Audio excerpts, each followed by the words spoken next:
Am I the a-hole for not supporting my wife's decision to punish our son and letting him go to a party that will be tonight? This is a throwaway, but this involves some absolute high school drama nonsense that someone my age should have to deal with, but maybe I am trippin' and missing something. So, here I am. I, 45 million, share a daughter, 17F, and son, 15M with my wife, 41F. My wife's best friend, 40F, has 2 daughters, 18F and 15F. My wife's best friend moved to our town about 6 years. My wife and her best friend have been not so subtly pulling for the two 15-year-olds to end up together. I find this weird and low-key creepy. About 2 years ago, wife's BF's youngest daughter appeared to have developed a crush on our son. My son talked to me about it and he had zero interest. So, we discussed how to tactfully but firmly let her down. She has approached him again a number of times over the last couple of years and he has reaffirmed his lack of interest. This past summer, my wife's boyfriend's oldest daughter turned 18. Her parents went all out for her birthday. It was a whole weekend of festivities and events. One of the events was a couple's dinner for the oldest daughter and all her friends and couples.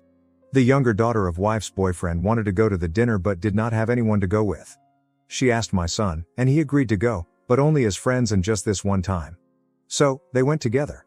After the dinner, the couples all watched 10 Things I Hate About You together.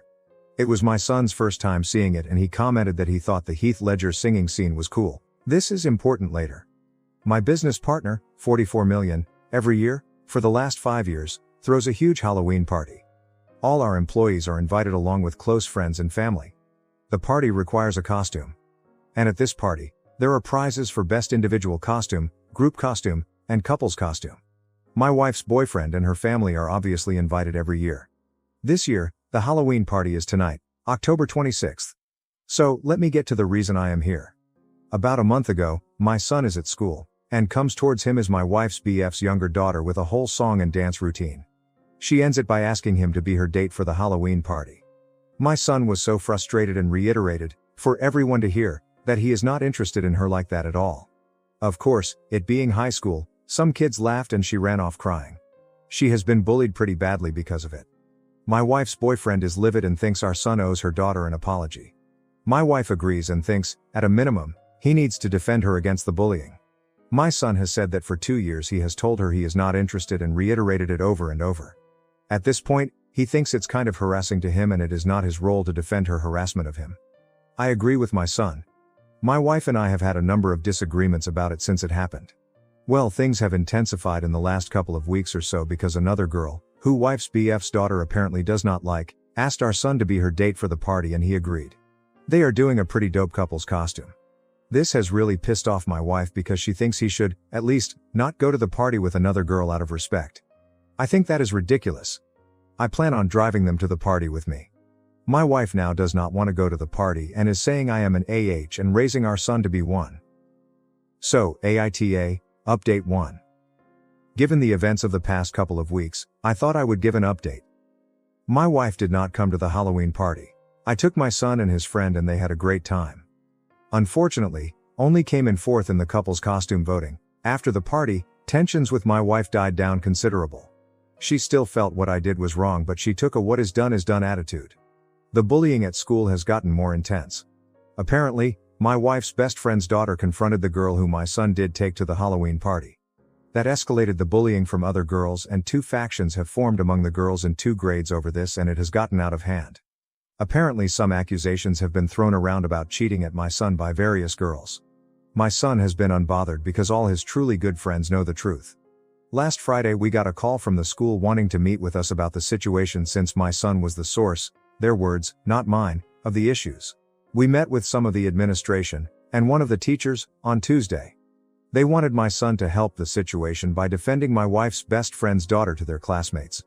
He refused and talked extensively about her harassing behavior over the past 2 years. They pushed against his description of her conduct. But, we ended the meeting with my son promising to provide a list of her harassment over the past 2 years. Tuesday evening, my son prepared the list and showed his mother and I. When my wife saw the list, it was like scales fell from her eyes. She got pretty emotional, apologized to our son, apologized to me, and we had a good group hug. She is now 100% on our side. She asked our son if she could share the list with her best friend. My son agreed. My wife's best friend's response was to double down. My wife is going low contact for the time being. On Wednesday, we took the list to the school. It is a private school and has a strict code of conduct for students in and out of school. So, there is a possibility best friend's daughter may have some type of punishment for her behavior. I took my son out of school for the day and we hung out all day. Just dropped him back off at school today. So, this is the update. Edit. I wanted to add something I said in the comments. My mom for years was a counselor. One thing she taught me is that repentance and forgiveness are not events, but processes. Also that in order for a relationship to be restored, there must first be repentance from the wrongdoer. In light of that, a practice she had our family do was to write letters when one of us caused harm to another. The letter includes, in detail, 1. The wrong the person has committed.